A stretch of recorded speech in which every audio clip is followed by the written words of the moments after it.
Operation സിന്ദൂറിനെ വിമർശിച്ചതിൽ അറസ്റ്റിലായ Malayali activist റിജാസിന്റെ വീട്ടിൽ നടത്തിയ റെയ്ഡിൽ മഹാരാഷ്ട്ര പോലീസ് ഡിജിറ്റൽ തെളിവുകൾ കണ്ടുകെട്ടി. പെൻഡ്രൈവുകൾ, മൊബൈൽ ഫോണുകൾ എന്നിവ ഉൾപ്പെടെയാണ് കൊച്ചിയിലെ വീട്ടിൽ നിന്നും പിടിച്ചെടുത്തത്. റിജാസിനെതിരെ കൊച്ചിയിൽ രജിസ്റ്റർ ചെയ്ത കേസിന്റെ വിശദാംശങ്ങളടക്കം മഹാരാഷ്ട്ര പോലീസ് ശേഖരിച്ചു.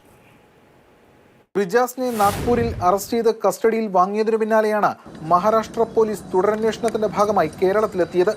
കഴിഞ്ഞ രാത്രി റിജാസിന്റെ എളമക്കരയിലെ വീട്ടിൽ നടത്തിയ മണിക്കൂറുകൾ നീണ്ട പരിശോധനയിൽ ഡിജിറ്റൽ തെളിവുകളടക്കം പോലീസ് ശേഖരിച്ചു.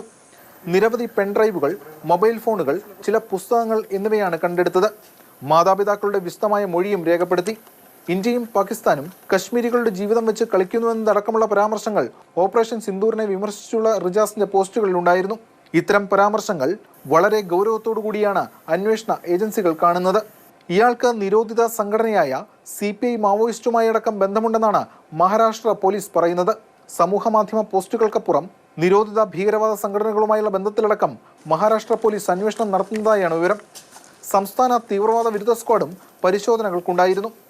പഹൽഗാം ഭീകരാക്രമണത്തിന് ശേഷം പനമ്പള്ളി നഗറിൽ റിജാസ് നേതൃത്വത്തിൽ യുദ്ധവിരുദ്ധ റാലി നടത്താൻ ശ്രമിച്ചിരുന്നു.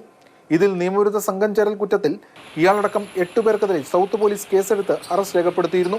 ഈ കേസിന്റെ വിശദാംശങ്ങളും മഹാരാഷ്ട്ര പോലീസ് ആരാഞ്ഞു. അന്ന് പരിപാടിയിൽ പങ്കെടുക്കാനെത്തിയവരെ സംബന്ധിച്ചും അന്വേഷണമുണ്ട്. കളമശ്ശേരി സ്ഫോടനവുമായി ബന്ധപ്പെട്ട് മുൻപ് പോസ്റ്റിട്ടതിനും റിജാസിനെതിരെ കേസുണ്ടായിരുന്നു.